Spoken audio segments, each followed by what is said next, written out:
እሱ እንኳን ከሰው ከውሻ ጋር እንኳን የተጣላ እርጉም ሰው ነው። እሺ እርጉም የመጨረሻ ውሻ ፈጣሪ የፈጠረውን ውሻ ጠላቴ ነው ብሎ ውሻ የጠላ እርጉም ነው። ውረድ እባክህ ጥፋ ከዚህ ጋር ቆሻሻ የሰይጣን ልጅ። አድሚኖች አታወርዱትም እንዴ? ባለጌ አድሚኖች ምን ሆናቸው ነው? እኔ አልተመቸኝ ለማለት እንትን ለማለት አዱ እኔ ይዞኛል። አሻዱ አላህ አላህ ኢላሃ ኢላሃ ኢላላህ ኢላላህ። እሺ እስልምናን ትቀበያለሽ? ሻሃዳና ሲይዝሽ አላህ አምላክ ነው። እሺ የምለውን ቃል አብረሽኝ የተከተልሽ በእሺ አሽሃዱ አላህ አምላክ ነው ወይ መልስልኝ። ምን ለማለት እንደተፈለገ ቃል በሚለው ጉዳይ ላይ አላህ በርካታ ቦታ ላይ በቁርአን ላይ ተናግሯል። ቃል የሚለውን የክርስቶስን ቃልነት የመጀመሪያ መስካሪው ማን ነው? ዮሐንስ ነው ወይ? አዎ ዮሐንስ ነው ይላል ቁርአን። ገብታችኋል? መጽሐፍ ቅዱስ ላይ የመጀመሪያ የቃልነቱን መስካሪ ክርስቶስ በቃል እንደተገኘ የመሰከረው ማን ነው ከተባለ ዮሐንስ ነው ወይ? አዎ ነው። ግን ምን ለማለት ፈልጎ ነው አምላክ? ዮሐንስስ ምን ለማለት ፈልጎ ነው የሚለውን አላህ በቁርአን ላይ ያብራራላችሁ። አሁን በዛ ጉዳይ ላይ ያለውን ነገር ለምሳሌ ልንገራችሁ። በመጀመሪያ ቃል ነበር ሲል ጊዜ ዮሐንስ ቃልም ከእግዚአብሔር ዘንድ ነበር ከአምላክ ዘንድ ነበር ሲል ጊዜ ወይም ቃልም ስጋ ሆነ ሲል ወረድ ብሎ ምን ለማለት ነው? በመጀመሪያ ወደ ቁርአን ስትመጡ ጊዜ ዮሐንስ መጀመሪያ ተነስቶ ለዒሳ ዓለይሂ ሰላም በቃል አማካኝነት የሚመጣ እንደሆነ የመሰከረለት ነብይ እንደሆነ አላህ በቁርአን ላይ ተናግሯል። የቱ ጋር ከተባለ ሱራ አልዕምራን ላይ ምን ይላል መሰላችሁ? فنادته الملائكة وهو قائم يصلي في المحراب أن الله يبشرك بيحيى مصدقا بكلمة من الله ይላል። ዘከሪያ ወይንም ዘከሪያስ ልጅን እንደሚሰጥ በስራት ተነገረው። ማን የሚባል ዮሐንስ ወይንም ያህያ የሚባል ልጅ ይሰጠዋል።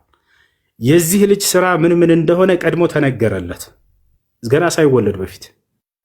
ዘከሪያ ሆይ አለው መልአኩ ገብርኤል መጥቶ አነላህ ይበሽሩከ ቢያህያ እነሆ አምላክ አላህ ዮሐንስ ወይንም ያህያ በሚባል ልጅ አብስሮሃል ትወልዳለህ አለው። ያ ልጅ ደግሞ ሙሰድቀን ቢከሊመትን ሚነላህ ያ የሚወለደው ልጅ ዮሐንስ ወይንም ያህያ ከአላህ በሚሆነው ቃል የሚመሰክር የሆነ ሲሆን አለው። እዚህ ቦታ ላይ ከአላህ በሚሆነው ቃል የተባለው ማን ነው? መሲሁ ዒሳ ነው። ቀድሞ የሚመሰክርለት ማን ነው እያለ ነው ጅብሪል። ያህያ ቀድሞ ይመሰክርለታል። ገብታችኋል አይደለ?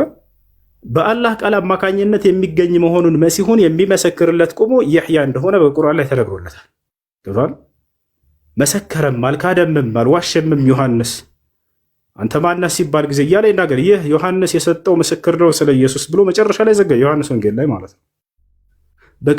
በቃል አማካኝነት የተገኘ ነው። ገብታችኋል አይደለ? እሺ ታዲያ ዮሐንስ ምን ለማለት ፈልጎ ነው? ለምንድን ነው አላህ ወደ ቃል የሚያስጠጋው መሲሁን ከተባለ ዮሐንስም በመጀመሪያ ቃል ነበር ማለት ያስፈልገው ምን ለማለት ነው ከተባለ አይሁዶች ስለ ክርስቶስ መጥፎ ቃልን ተናግረዋል። ስላመጣጡ የክርስቶስን አመጣጥ የሚናገር ነው ወይ ዮሐንስ ወንጌል ምዕራፍ 1 ቁጥር 1? አዎ ነው። ገብታችኋል አይደለ? የክርስቶስ አመጣጥን አይሁዶች እንዴት ብለው ነው የሚያምኑት? በዝሙት የመጣ ልጅ ነው ብለው ነው የሚያምኑት። ተመልከቱ ለምን ቃል መባል እንዳስፈለገው፣ በቃል አማካኝነት መምጣቱን ለምን እንዳስፈለገው ማለት ነው። በዝሙት እንደመጣ ይናገራሉ፣ በቁርአንም ላይ በመጽሐፍ ቅዱስም ላይ። ዮሐንስ ወንጌል ላይ የታችሁ ከሆነ በክርስቶስ ፊት ቆመው አይሁዶች ምን እያሉ ያሽሟጡበት ነበር? እኛ ግን አባት አለን የዝሙት ልጅ አይደለንም ይሉታል። አያችሁ አይደል? ምን ለማለት ነው? አንተ የዝሙት ልጅ ነህ እያሉ እያሽሟጠጡበት ነው። ታዲያ ይሄን አምላክ ሊከላከልለት ይገባል። ነቢይንም አስነስቶ ሊከላከልለት ይገባል። ማንን አስነሳለት? ዮሐንስ። ምን ብሎ እንዲመሰክር? አይ አመጣጡ እናንተ እንደምታስቡት በዝሙት ሳይሆን በቃል አማካኝነት የመጣ ነው፣ ለዚያውም በአምላክ ቃል አማካኝነት የመጣ ነው እያላቸው ነው። ገብታችኋል አይደለ? በመጀመሪያ ቃል ነበር ሲላቸው ጊዜ አመጣጡ እናንተ እንደምትሉት መጀመሪያው በዝሙት ሳይሆን በአምላክ ቃል አማካኝነት ነው። የትኛው ቃል? ሁሉን በሚያደርግበት በሆነው ቃሉ። ገብታችኋል? ያም ሁን የምትለዋ ቃል ማለት ነው። አምላክ አላህ ስብሐነሁ ወተዓላ ሁን በምትለዋ ቃሉ ሁሉን ያስገኛልና በዚያች ሁን በሚለው ቃል አማካኝነት ዮሐንስ ማን ነው? አምላክ አላህ ስብሐነሁ ወተዓላ መሲሁን አመጣ ማለት ነው፣ ሌላ ነገር አይደለም። ገብታችኋል አይደል? አምላክ ነው ያመጣው። በምን አመጣው ከተባለ በቃሉ አማካኝነት ያለ ማለት ነው። በመጀመሪያ ቃል ነበር ሲል አመጣጡ በዝሙት ሳይሆን በቃል አማካኝነት የመጣ ነው። ቃልም ከአምላክ ከእግዚአብሔር ዘንድ ነበር ሲል ባለቤትነቱን ለመግለጽ ነው። ያ ቃል ክርስቶስን የሚያመጣበት ቃል ከአምላክ የሆነ ቃል ነው። ገብታችኋል? በሶስት ቃል ምናምን አይደለም። ሁን በሚለው ቃሉ አምላክ አመጣው ነው። እሺ ቃልም እግዚአብሔር የሚለውን ታዲያ እንዴት እናድርገው ከተባለ እንግዲህ እንደ መጽሐፍ ቅዱስ ግንዛቤ አምላክ የሚለውን ለሁለት ትርጓሜ ይሰጠዋል። አንደኛ እውነተኛ የሆነው አምላክ አንድ አምላክ አለ፣ እርሱ አብ እንደሆነ መጽሐፍ ቅዱስ አስቀምጧል። ኢየሱስ ክርስቶስ ራሱ ዮሐንስ ወንጌል ምዕራፍ 17 ቁጥር 3 ላይ አባት ሆይ አንድና ብቸኛ እውነተኛ አምላክ አንተ ነህ ይላል። አያችሁ አይደለ? ሌላ ደግሞ አምላክ ተብለው የሚጠሩ እንዳሉ ልታውቁ ይገባል። ይህን ያረጋገጠው ራሱ ኢየሱስ ክርስቶስ ነው። የአምላክ ቃል የሚመጣላቸው ሁሉ አማልክት ከተባሉ እያለ ይናገራል አይደለ? ስለዚህ ክርስቶስም ደግሞ በአምላክ ፈቃድ ከነቢያቶች መካከል ነውና ነቢያቶች የአምላክ ቃል የሚመጣላቸው አምላክ ተብለዋልና በዚያ ሂሳብ ነው እርሱም በመካከላችሁ ከአምላክ የሆነ መልእክተኛነቱን ለመግለጽ ነው እዚያ ቦታ ላይ እየተናገረ ያለው። ምክንያቱም ራሱ እዛው ዮሐንስ ወንጌል ላይ የአምላክ ቃል የሚመጣላቸውን አምላክ ብሎ ጠርቷቸዋል። ሙሴ አምላክ ነው ይላል መጽሐፍ ቅዱስ። ለምን? የአምላክ ቃል ስለሚመጣለት። ኦሪት ዘጸአት ምዕራፍ 7 ቁጥር 1 ላይ እግዚአብሔር ምን ይላል? እኔ አንተን ለፈርዖን አምላክ አድርጌሃለሁ ይለዋል። ምን ማለት ነው? ነቢይ አድርጌሃለሁ እያለው ነው። የአምላክ ቃል የሚመጣለት ሁሉ አምላክ ተብሎ ይጠራል። ገብታችኋል አይደለ?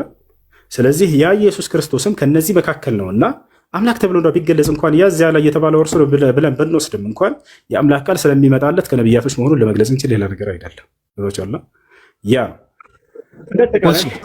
ወሱ አለው ይቅርታ አድርግልኝና እኔ የጠየቅኩኝ ሳትመልስ ሌላ ሰው ጣልቃ ገብቶ ነው።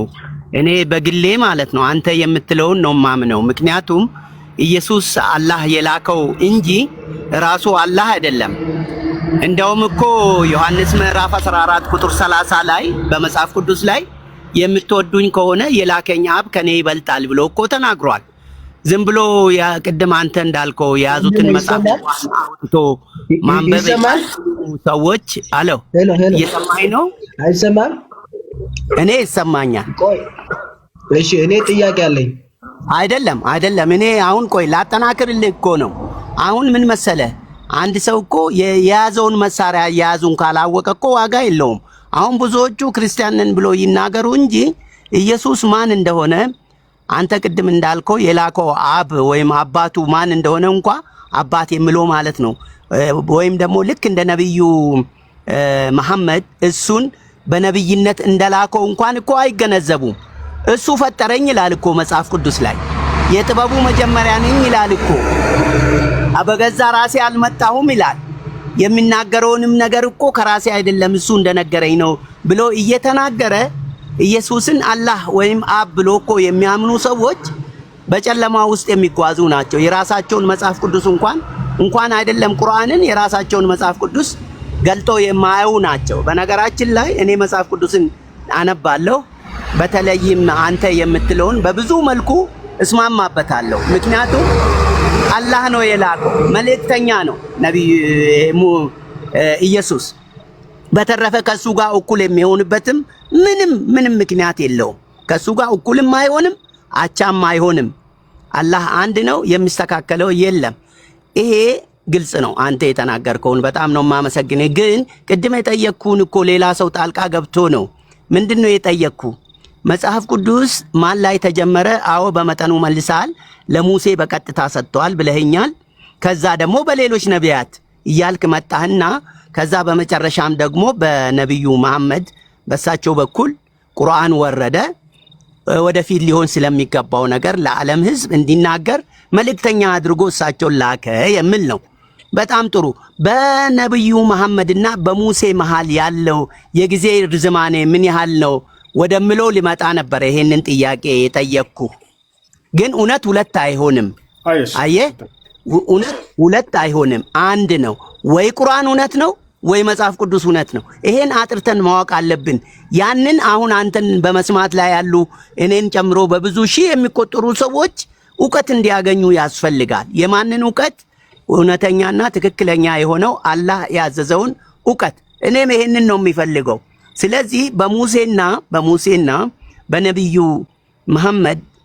መሐመድ መሃል ያለው የጊዜ ጋፕ ወይም ታይም ኢንተርቫል ምን ያህል ነው? እሱንም እንድትጠቁመን ነው፣ ሌሎችም እንዲማሩ። ሁለተኛ ገነት ስንት ቦታ ነው ያለው የሚል ጥያቄ ጠይቄ ነበረ። ኔትወርክም ስለተቆራረጠ ነው። በጣም ይቅርታ አድርግልኝ። ነገር አላበዛብህም። ገነት ስንት ነው? የት ቦታ ነው ያሉ? የሚሉን ጥያቄዎችን ጠይቄ ነበርና ታንኪዩ። ግን ጥሩ ምላሽ ነው የሰጠኸኝ። ሰምተኛል? የመጀመሪያው ሰምቻለሁ። ይሰማል? አዎ ይሰማል። ያንተ ይሰማል? መልካምሽ።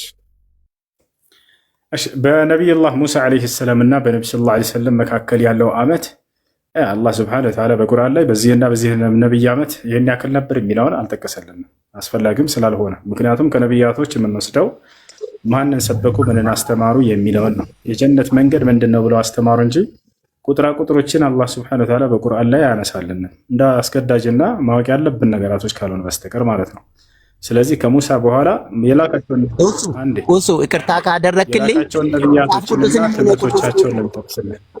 አንድ ጊዜ ይቅርታ። ይኸውልህ ምን አለ መሰለ ለአድማጮች በደንብ እንድታስረዳ እኔንም ጭምር ማለት ነው። በታሪክም አንጻር መጽሐፍ ቅዱስንና ቁርአንን እንዲሁም ደግሞ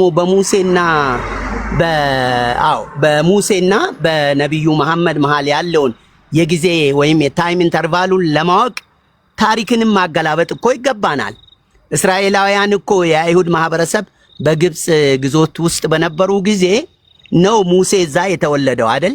ያ ጊዜ ደግሞ መቼ ነው ቢባል ከክርስቶስ ልደት በፊት ከ537 ዓመተ ዓለም በፊት ነው። ይሄንንም ማወቅ ይቻላል ከታሪክ ጠቅሰን ማለት ነው። መጽሐፍ ቅዱስንም ክርስቶስ ልደት እንደዚሁ ነው። መጽሐፍ ቅዱስም የሚነግረን ይሄንኑ ነው አይደለም? ከዛ ወጡ 40 ዓመት ተጓዙ። ከዛ ዮርዳኖስን ተሻገሩ፣ ወደ ከነዓን ገቡ። ከዛ ከረጅም ጊዜ በኋላ ነው እንግዲህ ይሄ ቅድም አንተ ያልከው በዘካርያስ በኩል መልአኩ መጥቶ ልጅ ይወለድልሃል እሱም ስለ መሲህ ይናገራል የተባለውም ከዛ በኋላ ነው። የነብዩ መሐመድ ታሪክም ደግሞ ከዛ በኋላ ይሄውና አሁን የሱ መውልድ የተከበረው 1400 ምናምን ዓመቱ ነው አይደል? ያ መሲህ የተባለው ደግሞ ከተወለደ እኮ 2000 ዓመት በላይ ነው። ስለዚህ ታሪክንም ማጣቀሱ ጥሩ ነው ማለት ነው። ቀጥል። እንዳላቋርጠህ ነው የሚጠቅም ጥያቄ ጠይቀንና እናውራ በዚያ ላይ። እሺ ወደ ጥያቄ ግባና የሆነ ጥያቄ ነገር ጠይቅና እናውራ። ያለው ገነት 7 ክፍሎች አሏት። ከሰማያት በላይ ነው የምትገኘው። ማስረጃ አላህ Subhanahu Wa Ta'ala ገነት ያለችው 7 ሰማያት ነው። ከአርሽ በታች አለች። ማስረጃ ጥቼ ላሳየህ። አዎ አየሽ ጀነት 8 ክፍሎች 8 ክፍሎች ያላት ጀነት ማስረጃ ጥቼ ላሳየህ። የት እንደምትገኝም ሁላ አሳያለሁ። እሺ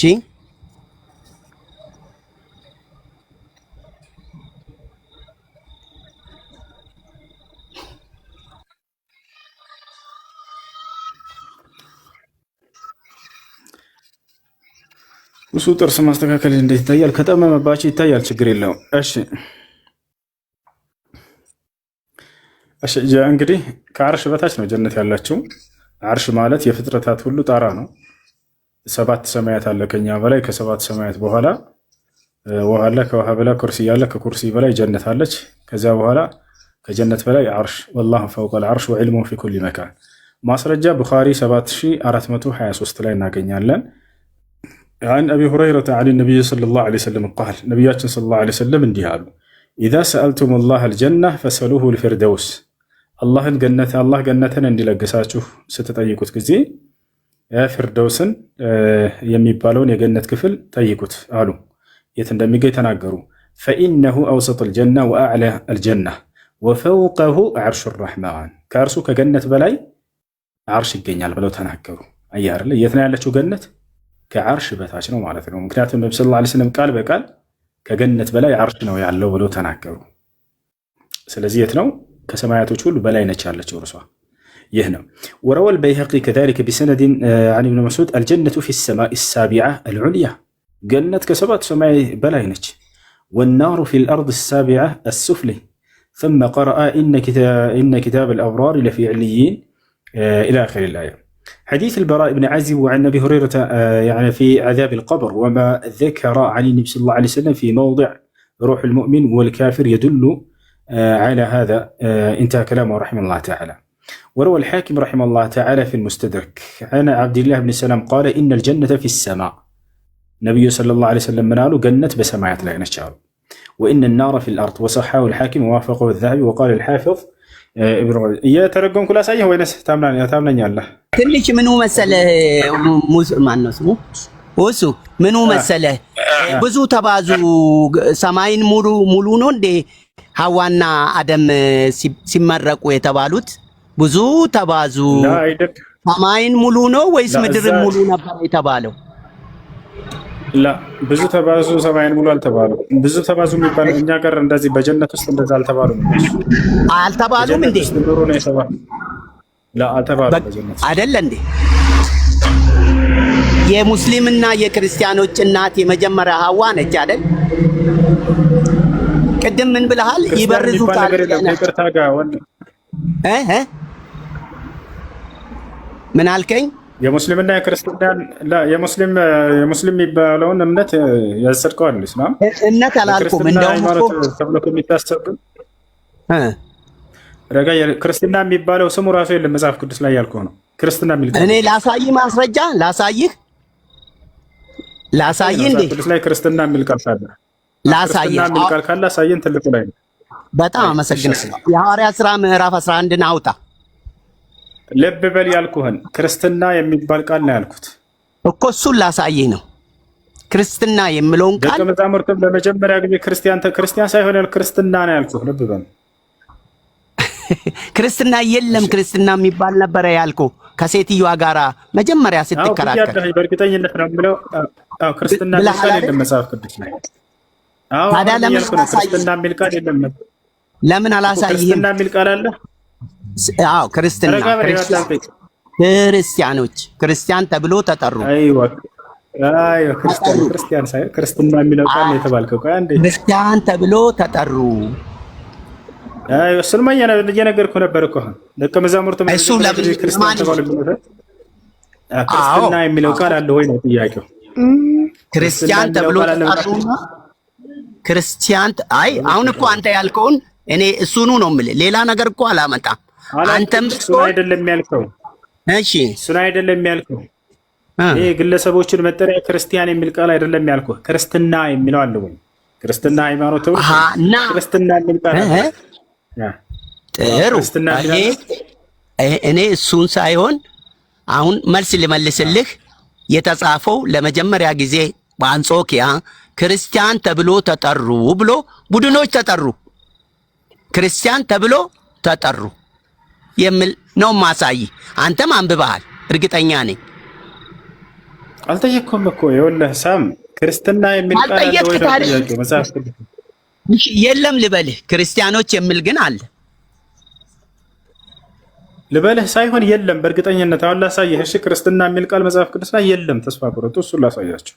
አላውጣና ላሳየህ። እሺ ያው እዚህ ጋር ክርስትና ብለን እንጻፍና ችግር የለውም አብሽር። ያውና መጽሐፍ ቅዱስ ላይ እንግባ። እነቱንም ትነግረኛለህ። እሺ ሙሱ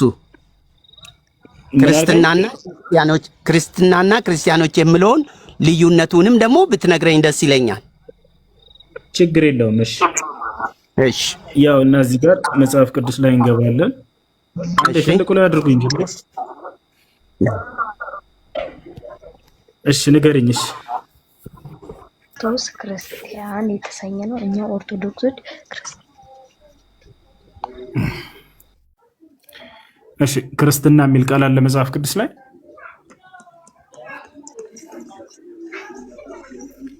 ክርስትና የሚል ቃል አለ መጽሐፍ ቅዱስ ላይ?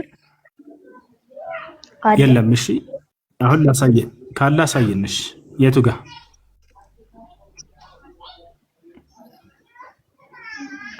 የለም። ላሳያችሁ እንደሌለ ምን ትላላችሁ? ላሳያችሁ። ያን ደግሞ ምንድን ነው እንዲህ የተባለው የሚለውንም ታሳየናለህ። የሐዋርያት ሥራ ምዕራፍ 11 ቁጥር 26 ላይ ትነግረናለህ ልዩነቱን። እሺ እነግርሃለሁ። ልጆች አንዴ ክርስትና የሚለው ቃል መጽሐፍ ቅዱስ ላይ አለ የሚል ክርስቲያን ካለ ያሳየን። አለ ማን ነበርሽ? የቱ ጋር ላውጣ? ወይንም ታወጫለሽ? እየተናገርሽ ነበርሽ ልጅ። ነገር ግን አሁን እንደሌለ ላሳያችሁ። ክርስቲያኖች አይን አያውቁም። አሁን እንዳለ ነው የሚያውቁት። አሁን ክርስትና የሚለው ቃሉ ራሱ የለም። ክርስትና የሚለው አይሽ እሺ፣ ጠብቅ። እሺ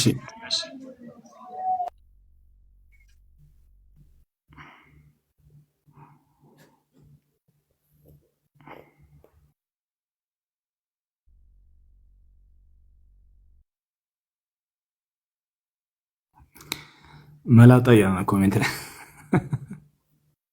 እኔ አይደለሁም መላጣ። እኔ አልሐምዱሊላህ አልመልጥም። ነገር ግን መጽሐፍ ቅዱስ ላይ አንድ ነብይ ነበር መላጣ ነውና ህፃናት ልጆች ሰድበውት አንተ መላጣ ውጣ፣ አንተ መላጣ ውጣ፣ አንተ መላጣ ውጣ ብለውት ዞሮ በእግዚአብሔር ስም ረገማቸው። ከዚያም እግዚአብሔር እንዴት መላጣ አሉት ነብይም ብሎ ተናዶ እነዚያን ህፃናት ልጆች ገደለለት። 42 ህፃናት ልጆችን የሆነ አውሬ ልኮ ድብ ልኮ እንዲሰባብሯቸው አደረገ። እስኪ ተመልከቱት። በመሬት ላይ የሄዳችሁ በሆነ ሰፈር ላይ መላጣ ናችሁና ህፃናት ልጆች የሚጫወቱ ብላቴና ህፃናት ልጆች መላጣ መላጣ መላጣ ቢሏችሁ ዞራችሁ ትራገማላችሁ። የነቢዩ መራገም ሳይሆን በጣም የሚገርመው እግዚአብሔር እሱን ሰምቶ ገደለለት ህፃናቶች ልጆች። ምን ትላላችሁ?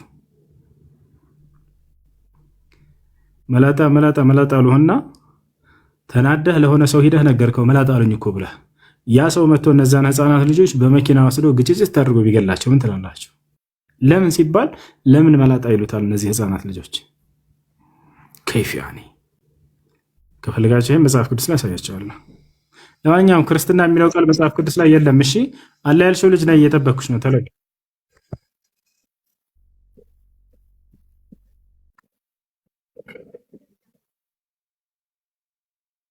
አው ክርስትና ክርስቲያን የሚልስ አለ ወደ እሱ እንመጣለን። እሱ ግለሰቦቹ መጠሪያ ነው። እንዴት መጣ እሱ ወደሚለው እንመጣለን። እሺ ጥሩ።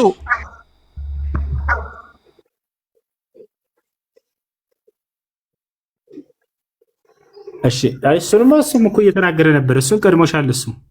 ነገር ግን የጠየቅኩሽ ክርስትና የሚለውን ቃል ነው። ክርስቲያን አይደለም ያልኩሽ።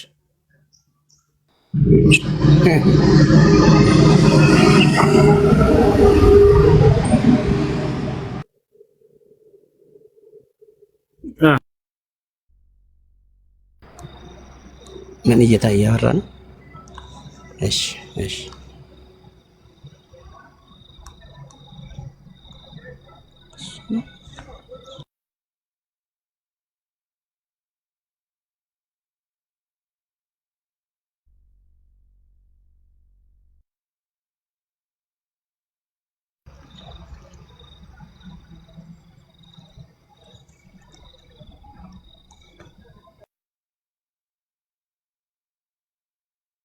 ይቅርታ ሜት አድርጌው ነበር። አሁን ይሰማል። ክርስትና የሚለው ቃል አለ የለም? ባጭሩ ከሌለ ወደ ቀጣይ እንድናልፍ። አይ ክርስቲያን ምንድን ነው? ክርስቲያን የተባለው ለሰው ስም ነው? የጎሳ ስም ነው? የአካባቢ ስም ነው? ክርስቲያን ተብሎ በመጽሐፍ ቅዱስ የተጠቀሰው ለማን ነው የተሰጠው? እሱ ንገረኝ እስኪ። እስኪ ከነገርከኝ በቃ ወደ ሌላ ርዕስ እንሄዳለን። ወይኔ በፈጣሪ የተጠየቃችሁት መልሱ እንጂ ክርስትና የሚለው ቃል የት ነው? አንደኛ ጴጥሮስ ምዕራፍ 4 አውጣ። እሺ አውጣ። እሺ ክርስትና የሚል ቃል አለ እዛ? አውጣ። አውጣና ትነግረኛለህ። እኔ እኮ እንደ ሌሎቹ አልጨቃጨቅም። እሱ እያየኸኝ ነው አይደለ? አይደለም እኔ ትጨቃጨቃለህ እያልኩኝ አይደለም። እንደው አለ ስላላችሁ እንጂ ሌላ ነገር አይደለም። ገባኝ። አሁን አንተ ጊዜ ከሰጠኝ እኮ ልማር ነው የገባው አይደል? ወይም ደግሞ እውቀት ሼር ለማድረግ ነው፣ ለማሸነፍ ለመሸነፍ አይደለም። ያ ከሆነ እስኪ ጴጥሮስ አንደኛ ጴጥሮስ ምዕራፍ 4ን እስኪ አውጣ። አንደኛ ጴጥሮስ ምዕራፍ 4 ቁጥር ስንት? እሺ እስኪ አንብብና ምን ልል ፈልጎ ነው አንተ ንገረኝ። እኔ አልነገርኩህ የፈለገውን ሳይሆን ጥያቄያችን ይኸውልህ፣ ሳም ቃል በቃል የተጻፈውን ንገረኝ። ስማ ቃል በቃል የተጻፈውን ንገረኝ እያልኩ ነው። አንብብና ቃል በቃል የተጻፈውን ይሄ ነው ብለህ ንገረኝ። ለጥያቄው መልስ የለም። 16 ቁጥር 16 ቁጥር 16 አልኩህ እኮ ሁሱ። እሺ ስንት ነው ያልከው? ምዕራፍ 4 ቁጥር 16 4 16ን አንብብልኝና ንገረኝ። 4 ቁጥር 16 እሺ። ክርስቲያን እንደሚሆን ግን መከራን ቢቀበል ስለዚህ ስም እግዚአብሔርን ያመስግን እንጂ አይፈር ይላል። ታዲያስ ምን አለ? ሁለተኛ አረፍተ ነገር ላይ ምን አለ? ክርስቲያን በመባሉ አይፈር አይደል? እኔ እኮ ክርስቲያን የሚል ቃል የለም እኮ አላልኩም። ኧረ በፈጣሪ በጣም በርካታ ቦታ ላይ ክርስቲያን የሚል ቃል እንዳለ እኔ እሰጥሃለሁኝ። እሱ አይደለም ጥያቄ። ክርስትና የሚለው ቃል አለ ወይ? የለም መጽሐፍ ቅዱስ ላይ ብለህ እኮ ስትከራከር ሰምቼ ነው። ከኔ ጋር እንኳን አይደለም እኮ ምንድን ነው ከሌላ ሰው ጋር እኮ ክርስትና የሚለው ቃል መጽሐፍ ቅዱስ ላይ የለም ነው እኮ ያልኩህ። አታዳምጥም እንዴ? እሺ በቃ እንለፈውና ወደ ቅድሙ እንምጣ። ግድ የለህም አንተ። ይኸውልህ እኔ አልከራከርም። ለምን መሰለህ? በማስረጃ ስለሆነ አንዴ ላሳያቸው ለሌሎቹ ክርስትና የሚለው ቃል እንደሌለ። ቆይ ኑ ላሳያቸው። ወላሂ አንዴ ኑ። ያው መጽሐፍ ቅዱስ ላይ ልገባ ነው። ይታያቸዋል አይደል? መስቀሉ መጽሐፍ ቅዱስ ያው አምሃሪክ ባይብል። እሺ እዚህ ጋር እንግባ። ሰርች ማድረጊያው ጋር እዚህ ጋር ቀጥታ ትገቡና ክርስትና ብላችሁ ጻፉ። አሁን እዚህ ቦታ ላይ ለምሳሌ ሙሴ ብዬ ብጽፍ ሙሴ ስንት ቦታ እንዳለ ያመጣላችኋል። ይታያል አይደለ? በቢጫ የተቀለሙት እነዚህ ሙሴ ስንት ቦታ አለ ይልሃል። ውጤት 781 ቦታ ላይ አለ ሙሴ የሚለው። አያችሁ? ሙሴ የሚለው 781 ቦታ አለ። እሺ ክርስትና የሚለውን እስኪ እንጻፍ። ክርስትና እስኪ ሰርች እናድርገው። ውጤት ስንት ቦታ አለ? መጽሐፍ ቅዱስ ላይ ክርስትና የሚለው ቃል? ያ ክርስትና ብዬ ጽፌ ውጤት ስንት ቦታ ነው ያለው? ዜሮ። አንዲት ቦታ ላይ ክርስትና የሚል ቃል የለም መጽሐፍ ቅዱስ ላይ። እሺ እሱ አሳይተናል። ይኸውልህ እሱ አንዴ አዳምጠኝ።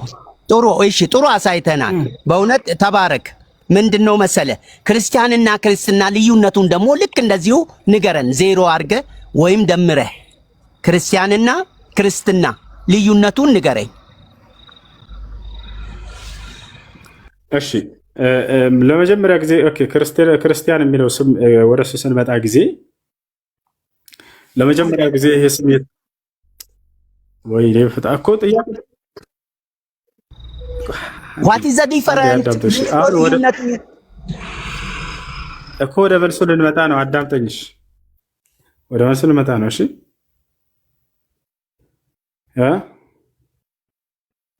በመጀመሪያ ክርስትና የሚለው ቃል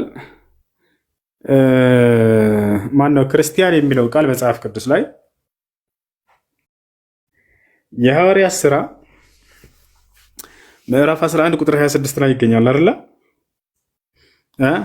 አዎ እዚያ ላይ ደቀ መዛሙርትም ለመጀመሪያ ጊዜ በአንጾኪያ ቤተክርስቲያን ተሰባሰቡ፣ በዚያም ክርስቲያን ተባሉ ይላል አይደል? ለመጀመሪያ ጊዜ ክርስቲያን የተባሉት እዚያ ነው። እሺ በጣም ጥሩ። አሁን ክርስቲያን ተባሉ ይላል። ይሄ ክርስቲያን የሚለውን ስያሜ ያወጣላቸው አምላክ ነው ወይንስ ነብያቶች ናቸው ወይንስ ክርስቶስ ነው? ለኔ ጥያቄ ነው። መልስ ልስጥህ እኮ ስለዚህ እኔ ልጨርስ ወይንስ አንተ ትመጣለህ? ጨርስልኝ። ችግር የለም ማማማር። ስለዚህ ክርስትና የሚለው ቃል መጽሐፍ ቅዱስ ላይ የለም። ነገር ግን ክርስቲያን የሚለውን እንዴት እንደመጣ መጀመሪያ ሲያስቀምጥልን ጊዜ የሐዋርያት ሥራ ምዕራፍ 11 ቁጥር 26 ላይ ደቀ መዛሙርትም ለመጀመሪያ በአንጾኪያ ክርስቲያን ተባሉ ይላል። እሺ ተባሉ የሚለውን አስተሳስሩበት። ባዩ ማን ነው? አምላክ ወይንስ ነብያቶች ናቸው ወይ አይደሉም? በጣም ያሳዝነው። መልስ ልስጥህ። ታውቃለህ አንተ ማረለ እግዚአብሔር አይደለም ክርስቲያን ያላቸው ነብያቶችም አይደሉም። ልመልስልህ። ማን አለ? አምላክ ነው? ሰዎች ናቸው? ምንድነው? ማን ነው እንዲህ ያላቸው ላልከው ልመልስልህ አይደል? እዛው ላይ ቁጥር 27 አምላክ ነው ወይንስ ነብያቶች ናቸው ክርስቲያን ያላቸው? እዛ ጋር በጣም ጥሩ። ከፍ ብለህ አንድ ስቴፕ ከፍ ብለህ ብታነብ በመንፈስ ቅዱስ ተመርቶ ነው የምለው። አየህ መንፈስ ቅዱስን ምን ያሉት? ይኸውልህ አሁን ቅዱስ ቁርአን ወረደ ከአላህ ዘንድ ብለህ ነበር አይደል? ቅድም ምሳሌ ነው መናገር ክርስቲያን ተባሉ ይላል ያላቸው ማን ነው? ለጥያቄው ወይውልህ እባክህ ይኸውልህ ከፍ ብለህ አንብባ። ክርስቲያን ያላቸው ማን ነው? በመንፈስ ቅዱስ ተመርተው ባዩ ማን ነው? እነሱን ስለ ሐዋርያቶች ሳይሆን ጥያቄ ደቀ መዛሙርትም ክርስቲያን ተባሉ ይላል ያላቸው እግዚአብሔር ክርስቲያን ብሎ እዛ ላይ የሰየማቸው እግዚአብሔር ነው ወይንስ ነቢያቶች ናቸው? የእግዚአብሔር መንፈስ ቅዱስ በነቢያቱ በጴጥሮስ አማካኝነት ጴጥሮስ እንዲናገር አደረገ። መንፈስ ቅዱስ ጴጥሮስ ነው ክርስቲያን እያለ ያለው እዚያ ጋር በጴጥሮስ ጋር ክርስቲያን ያላቸው ጴጥሮስ ነው። ከፍ ብለህ አንብበዋ ቁጥር 24 ጀምረህ በቃ በርናባስና ይኸውልህ ቁጥር 24 ላይ ጴጥሮስ እንደሆነ ክርስቲያን ተባሉ ይላል እንጂ ማን እንደሆነ ባይዘገር ጴጥሮስ ነው የሚል ካለ ተገለጸ እኮ እሱ እንደዚህማ አትሁን። ያ ክርክር እንዳይሆንብን እስዬ ለምን መሰለ ቁጥር 24ን አንብብና አይ አንተ መከራከር ይመስላል። እኔ ግን አልከራከርም። ለምን መሰለ ቃሉ ላይ 24ን አንብበው ወደ ማስረጃው እንሄድና ጴጥሮስ ነው ብለህና ለዛ ጋር እንመልከተው። ክርስክር ነው እንትን ምናምን የሚለውን ቃል ተውና እሺ 24 ጀምረህ ክርስቲያን ያላቸው ማን ነው? አንብብ ከ24 ችግር የለውም አነበው። እሺ ከ24 ጀምሬ ደግ ሰውና መንፈስ ቅዱስ እምነት የሞላበት ነበረ። ብዙ ሕዝብም ወደ ጌታ ተጨመሩ። በርናባስም ሳውልን ሊፈልግ ወደ ጠርጤስ መጣ። በርናባስም ሳውልን ሊፈልግ ወደ ጠርሴስ መጣ። ባገኘውም ጊዜ ወደ አንጾኪያ አመጣው። በቤተ ክርስቲያንም 1 ዓመት ሙሉ ተሰበሰቡ። ብዙ ሕዝብንም አስተማሩ። ደቀ መዛሙርቱን መጀመሪያ በአንጾኪያ ክርስቲያን ተባሉ ይላል። እሺ ምን የነበረው ሰው ነው መንፈስ ቅዱስ የሞላበት? ደግ የነበረው ሰው ላይ መንፈስ ቅዱስ በርናባስ ጴጥሮስ ነው ክርስቲያን ያላችሁ የሚለው ቃል የታለ? የቃላቱን ስህተት ይቅርታ ጠይቃለሁ። በርናባስ ለማለት ፈልጌ ነው። በርናባስ ደግ ሰው የነበረው በርናባስ መንፈስ ቅዱስ ሞላበት። ከዛ እንዳልከው ብዙ ቁጥር ያላቸውን ሰዎች አገኘ። እዛ የነበሩትን ክርስቲያን ብሎ ጠራቸው። ስለዚህ መንፈስ ቅዱስ አይልም እንደሱ በበርናባስ እንደሱ ሳም በርናባስ ክርስቲያን ብሎ ጠራቸው አይልም። እሺ ማን ይላል ቁጥር 24 ላይ? ማን ይላል? እዚህ ቦታ ላይ ባገኘው ጊዜ ተባሉ እያለ ነው የሚገልጸው። አሁን ይሄንን ማን ነው እንደዚህ ያለው? ማን ነው? ቆይ አዳምጣ፣ አንድ ጊዜ ተረጋጋ። አሁን እዚህ ቦታ ላይ ማን እንዳላቸውና ለምን እንደተባሉ እስኪ እንመልከተው። ክርስቲያን የሚለውን ይሄንን ቃል አመጣጡን ማለት ነው። እሺ የት ጋር እንመለከታለን? እዚህ ጋር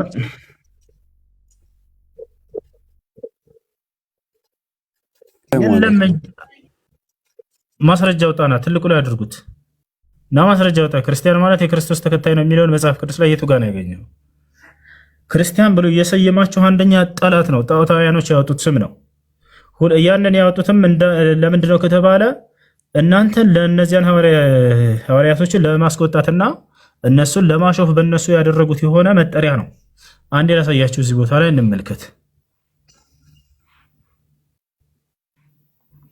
ያና አንዴ ትልቁ ላይ አድርጉኝ ልጆች፣ ትልቁ ላይ አድርጉኝ። ይታያቸዋል? መልካም። እዚህ ጋር ክርስቲያን ወይንም ክርስቶስ የሚለው ክርስቲያኖች አማኞቹ ለመጀመሪያ ጊዜ በአንጾኪያ ክርስቲያን ተብለው የተጠሩት በ42 ዓመተ ምህረት አካባቢ ነው ይላል። የቅድሙን ማለት ነው። አየህ አይደለ? ይህ ማዕረግ ወይም ክርስቲያን የሚለው መጀመሪያ ላይ እንደ ክስ ጥቅም በተቃዋሚዎቻቸው ላይ ይውላል። አላሁ አክበር። አየህ አይደለ? ይህ ነው። ይሄንን ስም ያወጡላቸው ተቃዋሚዎች ናቸው። እዛቻለ አይደለ? ስለዚህ ተቃዋሚዎች ያወጡትን ስም ክርስቲያን ብለው የጠሯቸው ጠላቶች እንጂ አንተ እዛ ላይ ምን አልክ? ባርናባስ ነው ክርስቲያን ያላቸው ይላል።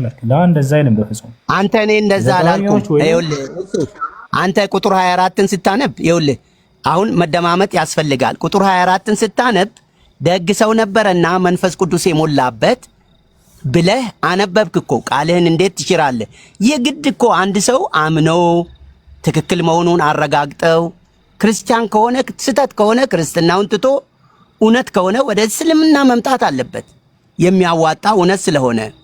ስለዚህ መንፈስ ቅዱስ ደግሞ የአላህ ኃይል ነው፣ ኃይሉ ነው፣ ጉልበቱ ነው።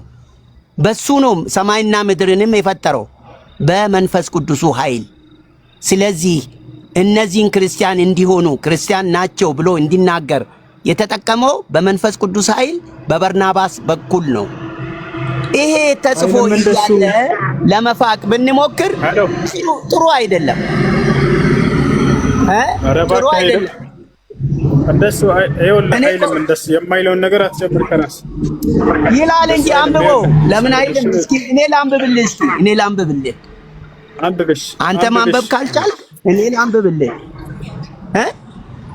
ቁጥር 24ን እኔ ላንብብልህ። አንብብ። ያለ አንተ ቀደም ብለህ ጴጥሮስ ነው ያለው አልክ፣ ክርስቲያን ያለው አይልም እንደሱ። በርናባስ የሚለውን ስማ። በርናባስ የሚለውን ጴጥሮስ በማለቴ እንደ ትልቅ ስተት እኔ ፍጹም ነኝ እንዴ? አንተ ፍጹም ነህ እንዴ? እሱ ተውኩት እኮ እሱ ነው ይኸውልህ። ሰላምታ እንኳን ትሳሳታለህ። ልንገርህ እሱን ተውኩትና ባርናባስ ነው ክርስቲያን ያላቸው የሚለው ቃል የለም እያልኩህ ነው። እሱ ላይ ራሱ ማለት ነው የለም ደስ ተባሉ አለ እንጂ ባርናባስ አላቸው አይደል? እሺ አሁንም ልታረም ደግመህ አንብብልኝ ቁጥር 24ን ደግመህ ብለህ አንብብልኝ። እንዴ ደግ ሰው መንፈስ ቅዱስ እምነት የሞላበት ነበርና አለ። እሺ ያ ደግ ሰው ማን ነው? ያ ደግ ሰው ማን ነው? ስለ ደግ ሰው ሳይሆን ጥያቄያችን ባርናባስ አላቸው የሚለውን ቃል እኮ እንድታሳየን ነው። ሳም 25 ላይ አንብብ። እሺ በርናባስ የሚለውን 25 ላይ ወርደህ ደግሞ አንብብ። ስሙን የፈለኩት ባርናባስ የሚለውን ይኸውልህ፣ ባርናባስ ነው ክርስቲያን ያላቸው የሚለውን ቃል ነው የፈለኩት። 25ን አንብበው።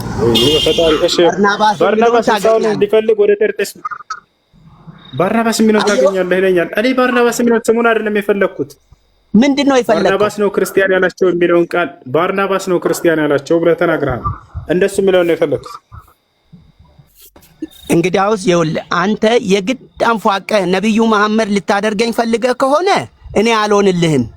እሱ እንኳን ከሰው ከውሻ ጋር እንኳን የተጣላ እርጉም ሰው ነው። እሺ እርጉም የመጨረሻ ውሻ ፈጣሪ የፈጠረውን ውሻ ጠላቴ ነው ብሎ ውሻ የጠላ እርጉም ነው። ውረድ እባክህ፣ ጥፋ ከዚህ ጋር ቆሻሻ የሰይጣን ልጅ። አድሚኖች አታወርዱትም እንዴ? ባለጌ አድሚኖች ምን ሆናችሁ ነው? እኔ አልተመቸኝ ለማለት ግን ብራት ሲፈን አንቺ ነሽ? ይሰማሻል? አዎ ይሰማኛል። እሺ እስልምናን መቀበል ፈልገሽ ነው?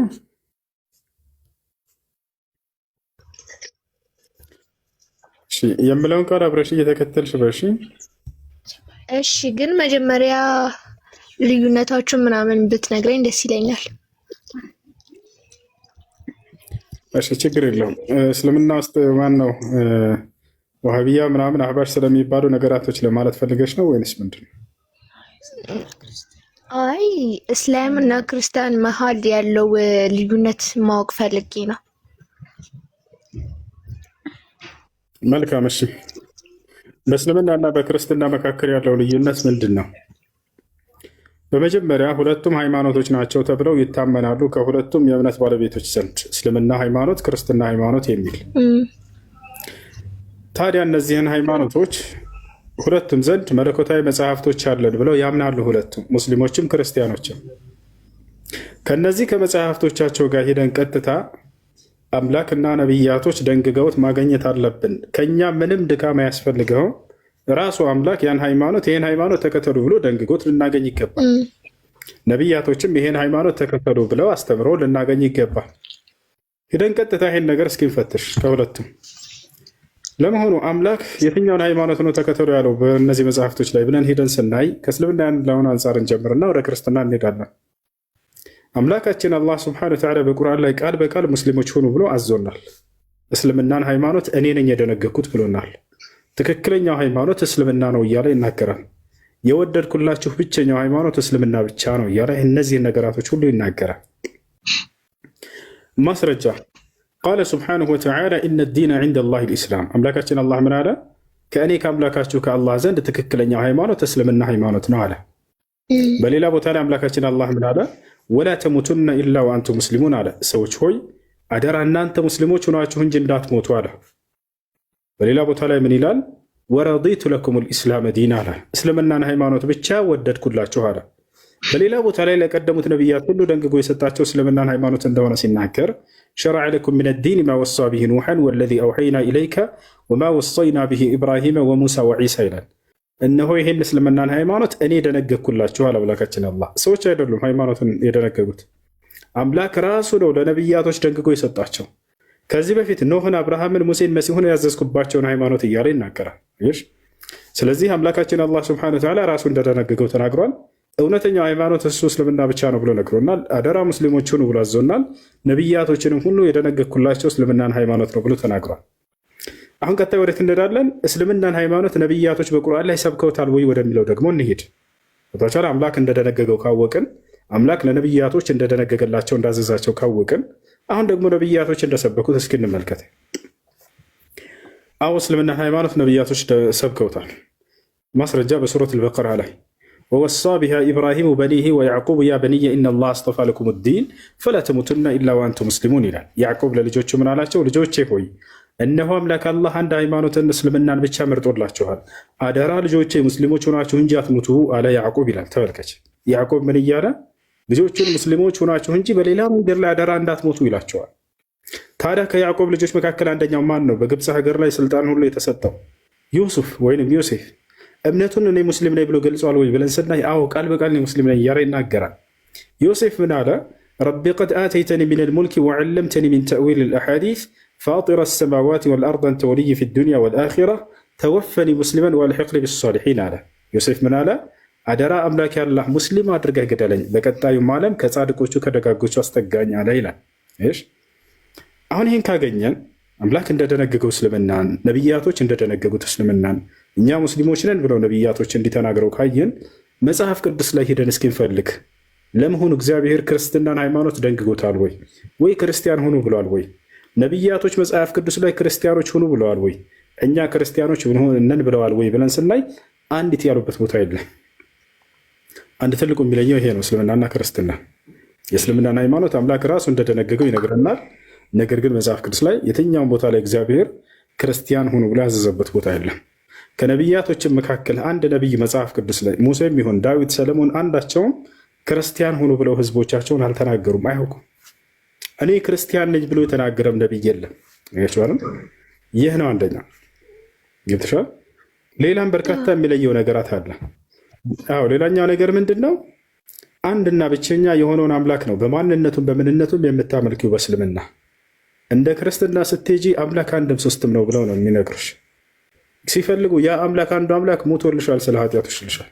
እንደ አምላክ ይሞታል እንዴ ብለሽ ስታጨናንቂያቸው እንደሚያሳፍር ስለሚታወቅ ይሄ ነገር አይ አልሞተም በስጋ ነው የሞተው ብለው ራሳቸውን ይሸውዳቸዋል። ስለዚህ በስጋ ከሆነ የሞተው ሰው ነው ማለት ነው። መስቀል ላይ የሞተልኝ አልዳንኩም በሰው ስራ ከሆነ ስትሏቸው አይ አምላክ ነው የሞተው። በጣም ጭራሽ ለሰው ልጅ አይምሮ ይስማማ የማይችል የሆነ ነገር እንዳለ መጽሐፍ ቅዱስ አምላክ እንደማይሞት ነው የሚናገረው። የሚገርምሽ ነገር ግን የክርስትናዎች እምነት ከመጽሐፍ ቅዱስ ውጭ የሆነው አይ አምላክ ሞቶልናል ስለ ኃጢአታችን ብላ ያምናሉ። ለአምላክ አይሞትም። የእኛ አምላክ አላህ የምናመልከው አምላካችን አላህ ይሞታል ወይ ከተባለ በፍጹም ቃል በቃል እኔ አልሞትም እያለ የሚናገር አምላክ ነው። በቁርአን ላይ ምን ይላል? ወተወከል ዐለል ሐይ አለዚ ላ የሙት፣ በማልሞተው በሆንኩት በእኔ በአምላክህ ላይ ተጠጋ እያለ ይናገራል። ይህ ነው ያ አምላክ አላህ ስብሐነሁ ወተዓላ አንድ ብቻ ነው። አላህ ከባህሪው መካከል አንደኛው ምንድን ነው? በሁሉ ነገሩ በቃ አላህ ስብሐነሁ ወተዓላ ብቸኛና አንድ መሆኑ ነው። እርሱን የሚስተካከለውና የሚመሳሰለው አንዲት እንኳን ሌላ ጋር የለውም።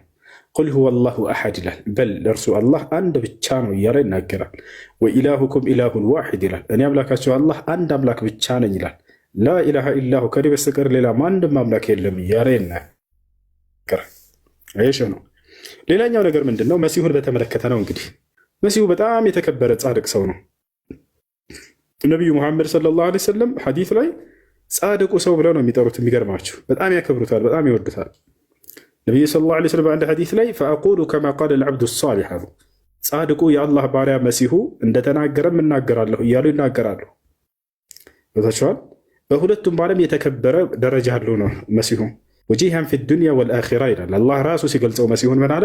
በዚች በቅርቢቱም ዓለም በቀጣዩም ዓለም ባለሟል የሆነ የክብር ባለቤት ነው መሲሁ እያለ ይገልጸዋል። በጣም ደግና መልካም ሰው ነው። በጣም ደግና መልካም ነብይ ነው። በጣም ደግና መልካም መልእክተኛ ነው። ይህን ይመስላል። ማርያምም ልክ እንዲሁ ከጻድቃኖች መካከል ነች። አላህ ቃል በቃል በቁርአን ላይ ጻድቅ ነች ብሎ ገልጿታል። ወኡሙሁ ስዲቀቱን ይላል። እናቱም ጻድቅ ነች፣ ንጹህ ነች፣ እውነተኛ ነች እያለ ገልጿታል።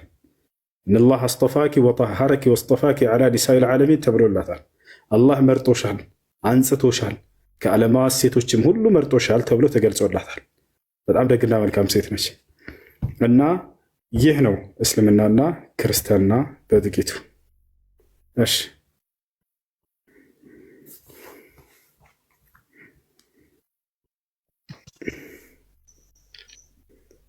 ውሱ እሺ፣ አንዴ ሲፈን ጨርሰሻል ወይንስ ሌላ ጥያቄ አለሽ? ገብቶኛል። እሺ፣ እስልምናን ትቀበያለሽ? ሻሃዳና ሲዝሽ አላህ አምላክ ነው። እሺ፣ የምለውን ቃል አብረሽኝ የተከተልሽ በእሺ። አሽሃዱ አላህ አምላክ ነው ወይ? መልስልኝ። አሽሃዱ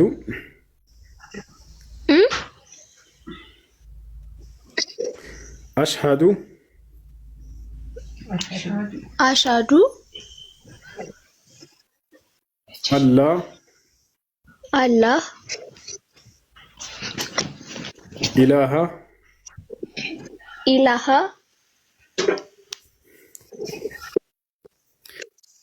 ኢላላህ ኢላላህ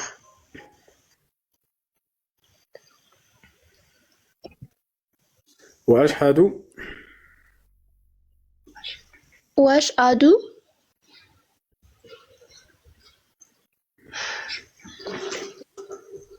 አነ ሙሐመደን አነ ሙሐመደን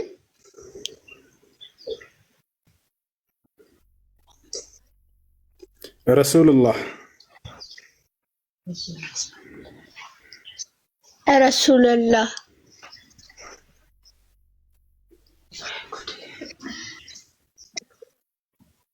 ማሻአላህ አላሁ አክበር ማሻአላህ አላህ ምስጋና ይገባል። ከዚህ በኋላ ሙስሊሙ ለአላህ ገና ይገባው። አንድ ሰው እስላምን ሲቀበል ጊዜ እዚህ ዓለም ላይ ከተገኙ ትልቁ ነው። ነብዩ ሰለላሁ ዐለይሂ ወሰለም ያን ያህዲ አላሁ ቢከ ረጁለን ዋሂደ ኸይሩን ለከ ሚን ሑምሪ ነዒም ነበር።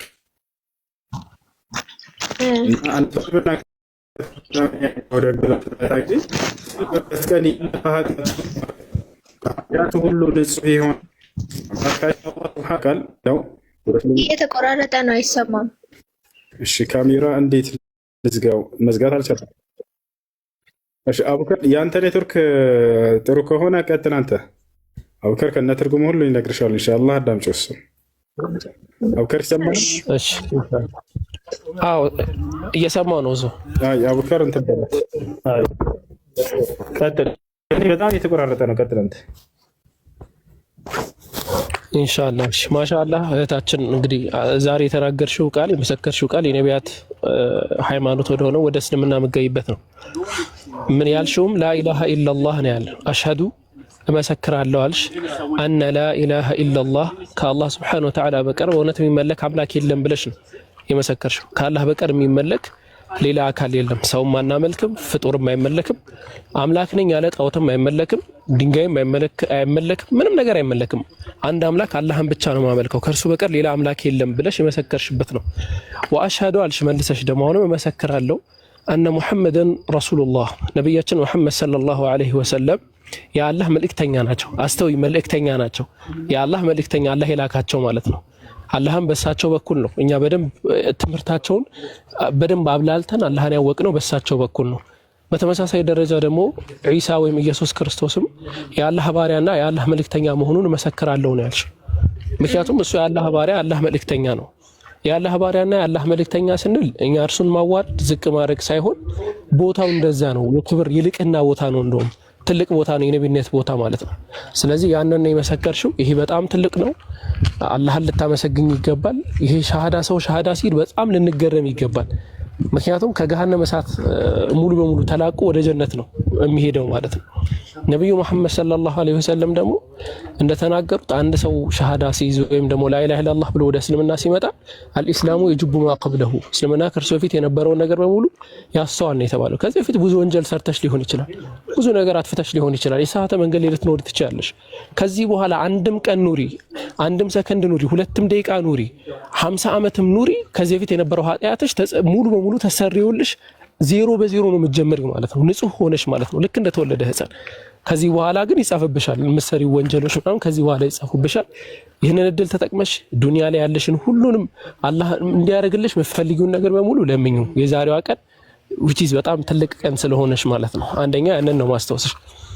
ሁለተኛ መታወቅ ያለበት ነገር ምንድነው? አላህ Subhanahu Wa Ta'ala ለነዛ ለካህዲያን እንዲህ ብለ ነገራቸው ኢየንተሁ ይغفر لهم ما قد سلف ቢከለከሉ ካሉበት ሁኔታ ከዚህ በፊት ይሰሩት የነበረው ነገር ይቅር ይባልላቸዋል ብሏል። በተመሳሳይ አሁን ቅድም እንዳልኩሽ ማለት ነው።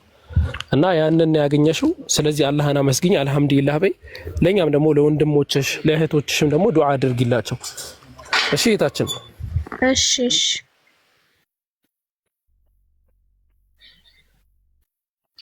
ታፕ ኮፒ ሊንክ በደንብ አድርጉ። አልহামዱሊላህ አልহামዱሊላህ አልহামዱሊላህ። ሰው ሻሃዳ ሲይዝ ያስደስታል በጣም ማለት ነው።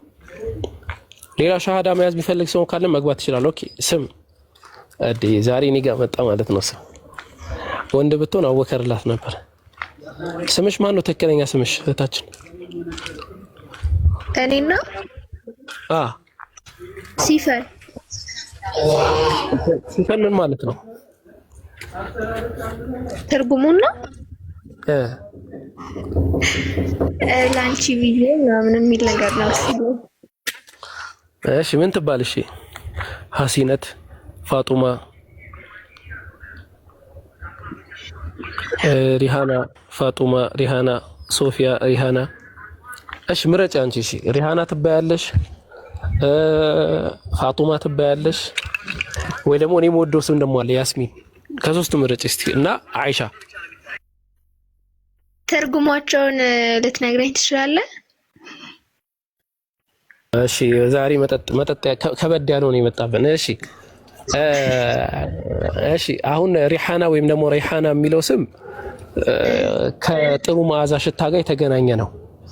እንደውም ነብዩ መሐመድ ሰለላሁ ዐለይሂ ወሰለም ሐሰንና ሁሴንን ሪሃነቱ ረሱልላህ ተብለው ይጠሩ ነበር። እና ሪሃና የምትባል እንትን አለች የዛፍ ነገር አለችና ከዛ ጋር የተገናኘ ትርጓሜ ያለው አንደኛ እሱ ማለት ነው። ሌላ ምንድን ነበር የተባለው? ሂዳያም የሚል መጥቷል። ሂዳያ ደግሞ ማለት ደግሞ ወደ ቀጥተኛ መንገድ መዘንበል ማለት ነው። ሂዳያ ማለት ቀጥተኛ መንገድ ማለት ነው። ሂዳያ ብሎ ማለት ራሱ ማለት ነው። ለምሳሌ አንቺ ሂዳያ አግኝተሻል እንላለን። ያው ወደ ቀጥተኛ መንገድ መተሻል ማለት ነው። እሺ ያስሚን በጣም ምርጥ ስም ነው። ያስሚን ደግሞ ምን መሰለሽ ከመዓዛ ጋር የተገናኘ ነው። ሊትራሊ የሆነ ትርጓሜውን ባላቀውም ማለት ነው። እና መምረጥ ትችያለሽ ከነዚህ። ኢክራምስ? ኢክራም ደግሞ ማለት አንድን ነገር ማክበር ማላቅ እንደዛ ነው ትርጓሜው። ኢክራም ይሆነልሽ? ኢክራም እስቲ ቆይ ሌላ ምን?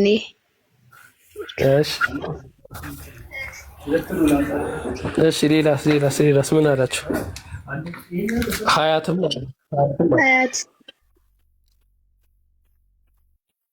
ሀያት ደግሞ ማለት ህይወት ማለት ነው። ሀያት ደግሞ ማለት ህይወት ማለት ነው። ሂክማስ? ሂክማ ደግሞ ማለት ጥበብ ማለት ነው።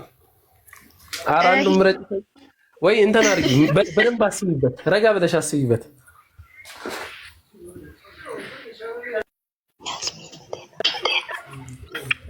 ተመካከሪ ዘና ብለሽ። ደስ ይላል። በስም ስንጣላ ደስ አይልም? አቤና ያንዴ መረጣሽ እንትን ያመጣው ምረጭ። ፍቅር አለሽ? አለሁ። እንዴት ነሽ? ሰላም ነሽ ወይ? አለሁ ይመስገን። እሺ አልহামዱሊላህ። እሺ እስልምና ላይ ጥያቄ ካለሽ ጠይቂን፣ ካልሆነ ደግሞ እንጠኛ እንጠይቅሻለን። እንደዛ ይሻላል አይደል? ኢምራን ጠፋ እኮ ይደበዛ እንደዛ ጥሩ ሀሳብ። እሺ እሺ ፍቅርዬ ጥያቄ ካለሽ እስልምና ላይ ጠይቂኝ፣ ካልሆነ ደግሞ ክርስትና ላይ ጠይቅሽና ስለ ጓደኛዬ መጠየቅ እችላለሁ? ያው እሱ ቤት ነው አይደል? አዎ ስለ ጓደኛዬ መጠየቅ እችላለሁ? ምንድን ነው ጥያቄ? እንስማ። ጓደኛዬ ሙስሊም ነች። እሺ ባሏ ሰለምቴ ነው። ሰለምቴ ማለት ከክርስትና ወደ እስላም የመጣ ማለት ነው መሰለኝ። እና የሆነ ጊዜ ጠንቋይ ቤት ሄድ ነበር። እሺ ድምፅ አለ ከጀርባሽ። ግቢ ውስጥ እየተጫወቱ ነው እንደምንም ስማ። የሆነ ጊዜ ጠንቋይ ቤት ይሄድባታል፣ በላይዋ ላይ ይወሰልትባታል። መወስለት ስለ ሴቶች ጋር እሷም በምታውቀው መንገድ እና በምትሰማው መንገድ በአይኗም ያየችው ነገር አለ። ዲኑ ላይ ደግሞ የጠበቀ አይደለም። ከዚህ ሰው ጋር ስለዚህ ጉዳይ ምናልባት ባለቤቷ ራሷ መታ ቢጠይቅ ይሻላል። ምክንያቱም ስለ ሙስሊም ነው እያወራች ያለችው። ምናልባት ወላሁ አለም። ምክንያቱም ስለ እስልምና ከሆነ ሙስሊም ራሷ ወይም ሰው ራሱ ነገርኩህ እኮ መጀመሪያ ስገባ ተናግሬ ነው የገባሁት ውዴ።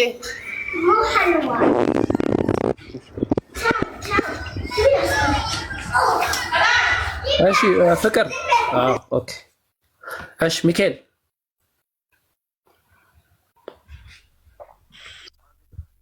አይ ጥሩ እንግዲህ በደንብ አውቄ ነው ያዳመጥኩት የነበረው። እሺ ኢምራን ሚካኤልን አስቀጥል። ሰላም አለይኩም። ወአለይኩም ሰላም። ሰማቻል? ኢምሩ ጨምርለት ማለት ይሄን ጨምርለት። ብዙ ጊዜ ከክርስቲያኖች ዘንድ የሚነሳ ጥያቄ መላእክቶች ወይንም ሰይጣን የተባረረበት ምክንያት ስጁድ አላደርግም በማለቱ የሚለው በክርስትናም ላይ ሄዳችሁ ስታት ጊዜ ሰይጣን የተባረረው ለአዳም አልሰግድም በማለቱ ነው። ክርስቲያኖች ይህን ታውቃላችሁ? አንድ አውጣና ሳያቸው። መቃብያን 30 ምዕራፍ 1 ቁጥር 15 ላይ አውጡላቸው። ሰይጣን ወይንም ዲያብሎስ የተባረረው ለአዳም አልሰግድም በማለቱ ነው። እዚህ ጋር አውጡና ሳያቸው። ቀጥሉ።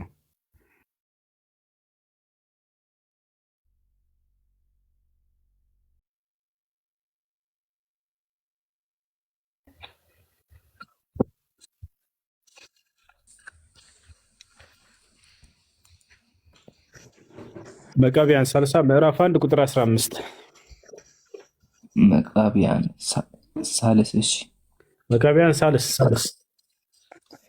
ምዕራፍ ስንት ላይ አልሰማሁም። አፎ ምዕራፍ 1 ቁጥር 15 ምዕራፍ ስንት አይሰማም።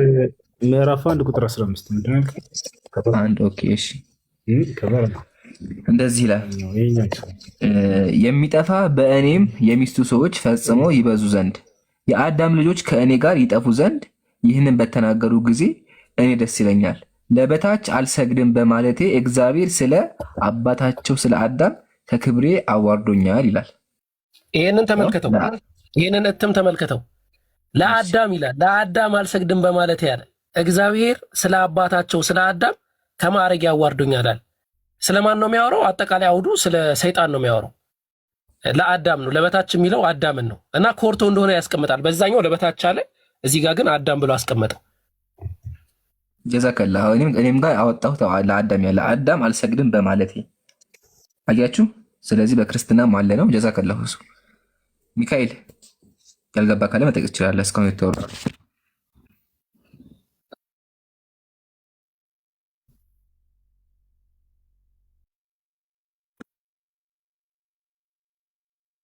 ልጅነት ባለው ብንረዳ ብዬ ክርስትናው ስህተት ነው የምንለው ከሆነ ማለት ነው ምንለው ከሆነ ከሱ የምንረዳ ከሆነ ደግሞ ይሄ እኮ በዛኛውም እንደዚህ ይላል በዛኛው ምን ይላል ብለን የምንረዳ ከሆነ ያ ትክክል አይመጣም። ሁለቱም ትክክል አይደሉም ልንል እንችላለን።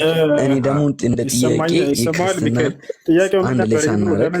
ክርስትና ጋር ሳናገናኘው ከዛኛው ጋር ሳናመዛዝን ራስ በራሱ ብቻ በእስልምና ይሄ ነገር እንዴት ነው መታየት ያለበት የሚለውን ነገር ነው እኔ ጥያቄ እንዲመለስልኝ አሉ። አዳምጣ እንዴ ሚካኤል፣ አንድ አዳምጥ ሲሰማን እኔ ደግሞ አዳምጠኝ። አዎ ትክክል ነህ። በእስልምና መመለስ አለብን፣ ግን እኛ ዘለም ወደ ክርስትና አልገባንም። እስልምናችን ላይ በቁርአንና በሐዲስ ቁመን በደንብ አድርገን ካስረዳንህ በኋላ መጽሐፍህም እንዳለ እንድታቅ ነው። አንተ መጽሐፍህ እንድታቅ ነው። ኦኬ የጠየቃቸው ጥያቄዎች በሙሉ በክርስትናም እንዳሉ አሳየን። ግን ዘለን አይ ቁርአን ላይ እኮ የቁርአኑን ሳናብራራ ዘለን ወደ መጽሐፍ ቅዱስ አልገባንም፣ ወይም ቁርአንን በመጽሐፍ ቅዱስ አላብራራ ነው። ምንድን ያደረግነው? እምነታችንን ቁርአንን በቁርአንና በሐዲስ ፈተን ካብራራንልህ በኋላ አይ እኮ በእናንተም እኮ አለ ብለን መጽሐፍህን ያስተማርንህ። መማር ካፈለክ ችግር የለውም፣ አትጨነቅ። መጽሐፍ ቅዱስን ተወው ከፈለክ